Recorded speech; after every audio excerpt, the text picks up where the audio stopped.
So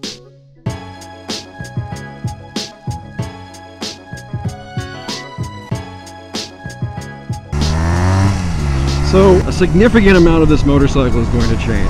The rear fender is going to be replaced with a swing arm mounted fender that hugs the rear wheel. The wheels are going to be changed to Excel dirt bike wheels. The front's going to get bigger to a 21 inch, the back's going to get bigger to a 19 inch, and I'm going to put dual sport tires on it. The seat's going to be replaced with a solo bobber seat. It's not going to be spring suspended because I'm going to keep the rear suspension mounted. The fuel tank is going to be replaced with a mini Sportster tank. I believe it's only like a 1.6 gallon fuel tank, but this thing gets like 70 miles to the gallon, so I'm not expecting that to be a range issue.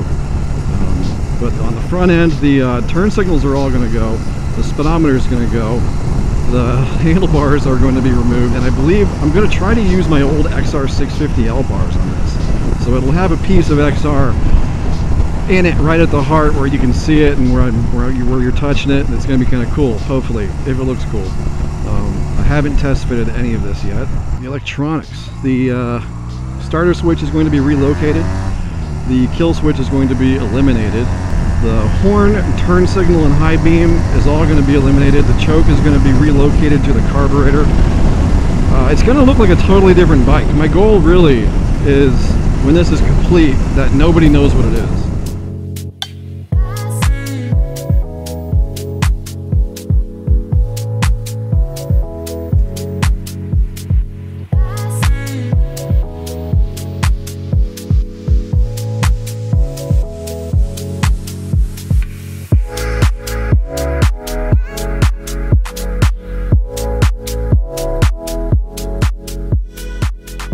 At this point, I have the rear fender off. I have the fender mounting struts off. I have both seats off. I have the fuel tank off, and I just removed the airbox. So I want to talk about this airbox real quick because there are some features of this that I wasn't anticipating. But first, when I removed this, it doesn't really come out the side here because there's a toolbox attached to the back of it. So I think the correct way to actually pull this out is to pull it straight back through the back of the frame, and you would have to remove the wheel to do that. I took a Sawzall and just cut off the back end of it because I'm not planning on using it, so it didn't really matter to me. But it just bolts to these two bolts here, so if you were going to remove this any other day, you would remove the seats and probably not the fender. But you have to remove the seats to unbolt that and then pull the wheel off and pull it straight out. Thing is, when I pulled it out, I found that it was attached to this hose. This air filter that's in here has another port, and there was another hose attached to that. This was connected to this device, and this was connected to a hose on the body of the crankcase. So this is a crankcase breather hose that's attached to this air box so that it's receiving air that's been filtered. It's attached to this thing. This is a oil catch reservoir. I don't know if you can see that, but inside this hose is actually engine oil, so that if this thing kicks it out, I guess this would catch it, and then this is what's attached to the air box so that you're not actually spraying your filter with engine oil. But I have to reuse this. So I have an intake I'm going to build using a PVC that should allow me to reroute this hose to my new intake, and I can retain this entire system that's requiring a crankcase breather. So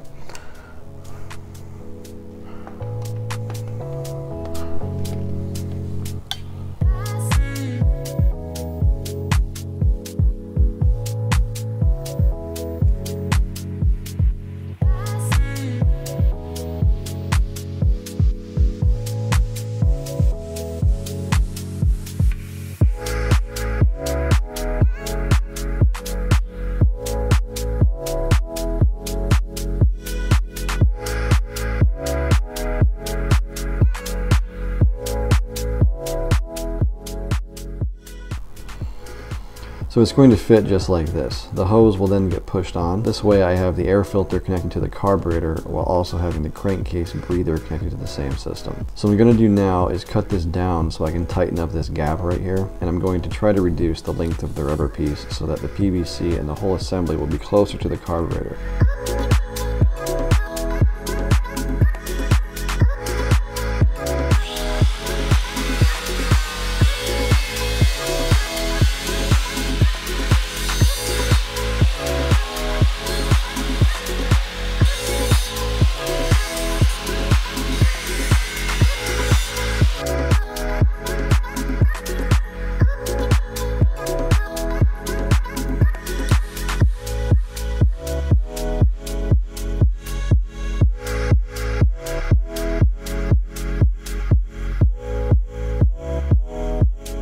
Alright, so now this thing is shortened up a little bit. It's on here really good. I could probably use a hose clamp on this end of the rubber though. I didn't put it on right now because I'm going to take this thing for a ride and test it out. And this has to come off again anyway to get painted black. That way it's less obvious. The hose is now connected to the oil reservoir, so this setup now in a way is similar to what was here stock, except now the air box is completely gone and there's a ton of space freed up. So I'm going to pull this off and put some oil on it, and then I'm going to take this out and see how it runs, because an intake like this is going to let in too much air, so the air-fuel ratio is going to be off.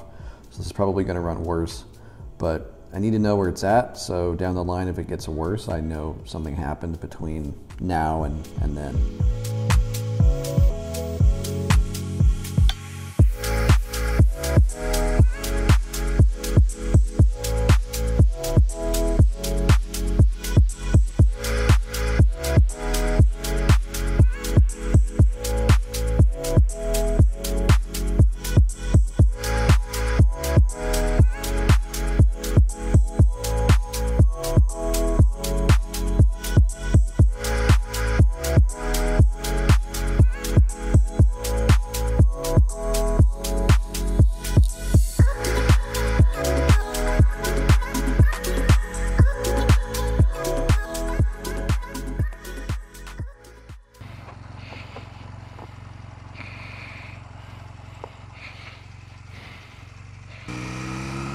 Throttle response is like immediately worse, so I can tell you that for sure is going to happen if you go to a pod filter.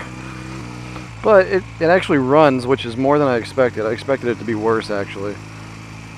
Seems pretty happy here in second gear.